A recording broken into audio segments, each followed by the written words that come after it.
Welcome back for another deep dive. Today we're looking at a really fascinating article from Phoenix Performance Partners. It's called From Passive to Powerful, Embracing Your Leadership Voice. Sure. And it tackles something I think, a lot of us in leadership roles have probably felt at some point. They call it voice paralysis, that gap, between knowing exactly what needs saying, that tough feedback maybe, or that big vision, and actually saying it with real conviction. And that paralysis, it isn't just a personal struggle. The cost organizations is, well, it's huge. Leaders hesitate, they speak ambiguously, and what happens? Momentum gets lost, teams lose direction, and maybe worst of all, you see this widespread employee disengagement creeping in. I mean, think about those stats. You always see huge numbers of people globally feel disconnected. So this voice paralysis, it's a real business issue, not just a communication quirk. It really is. That internal conflict, should I say it? What will they think? And the article gives this incredibly clear example. Picture a meeting. Leader one says something like, well, I think maybe we should probably look at possibly adjusting our approach. You know the type. Oh, yeah. So many qualifiers. Exactly. Now, contrast that with another leader saying, our current approach isn't delivering the results our customers deserve. Starting Monday, we're implementing 3 specific changes. The difference is just, wow, night and day. Instantly feel it, don't you? One creates fog, the other creates a path. And it's not just the words, it's the source of the authority. The article makes this great point. Real authority, the kind that resonates, it doesn't come from your job title or Yep. from, needing everyone to like you. That's fleeting. External stuff. Exactly. Authentic power, they argue, comes from serving something bigger than yourself, your mission, your team's purpose. And that's what we're going to explore today. How do you actually find that authentic voice? Okay, so let's unpack voice paralysis a bit more, because it's not about being incompetent, right? The article is really clear on this. It's usually not that leaders don't know what to say. It's this internal battle, this struggle, really, between prioritizing being effective versus being light. You start worrying, how will this land? Will they still approve? Instead of, is this what needs to be done? That's precisely it. And when you shift that internal focus, when your driving force becomes that higher purpose, that mission, your voice just naturally finds its power. Because like the article says, it's no longer about you. It's about the mission you're committed to serving. Hmm. That shift changes everything. It's not just talking, it's conveying conviction. And this is where it gets really interesting, the neuroscience part they bring in. They talk about neural resonance, the idea that your conviction literally echoes Yeah.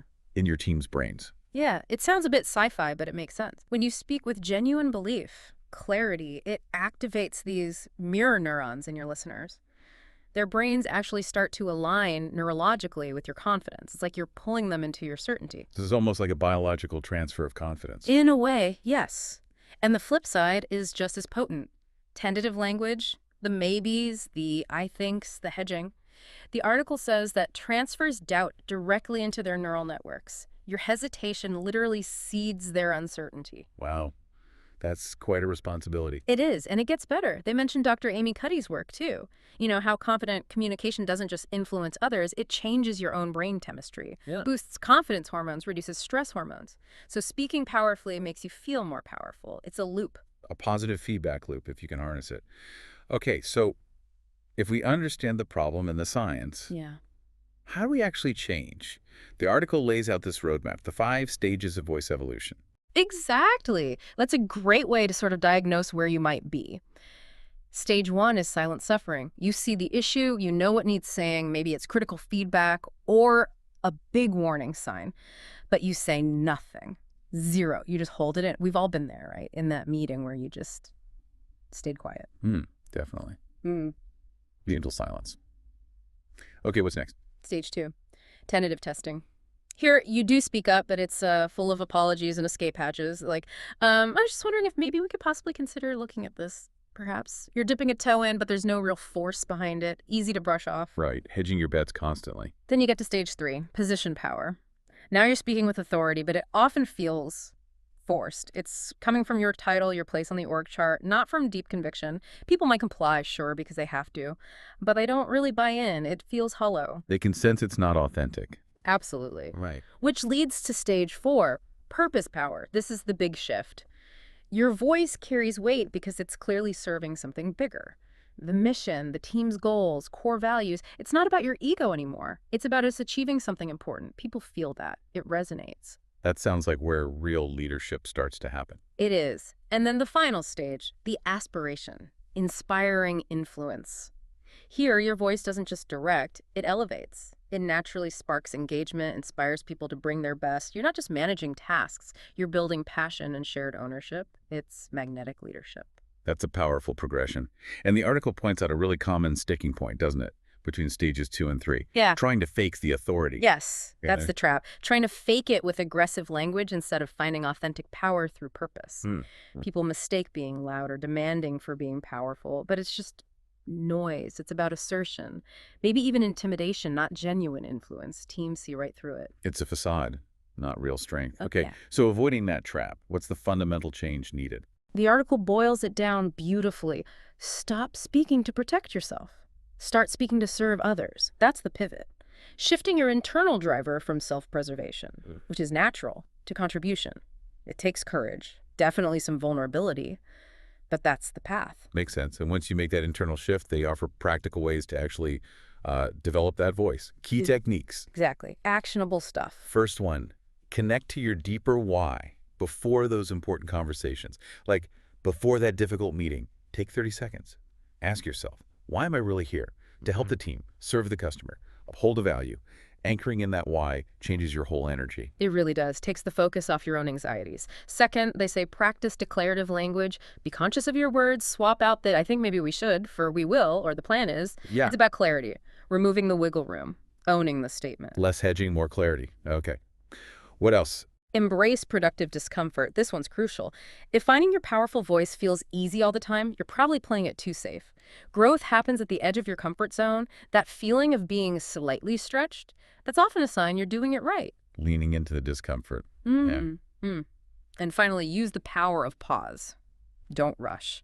Speaking deliberately, allowing silence. Mm. It communicates thoughtfulness, confidence. It lets your words land.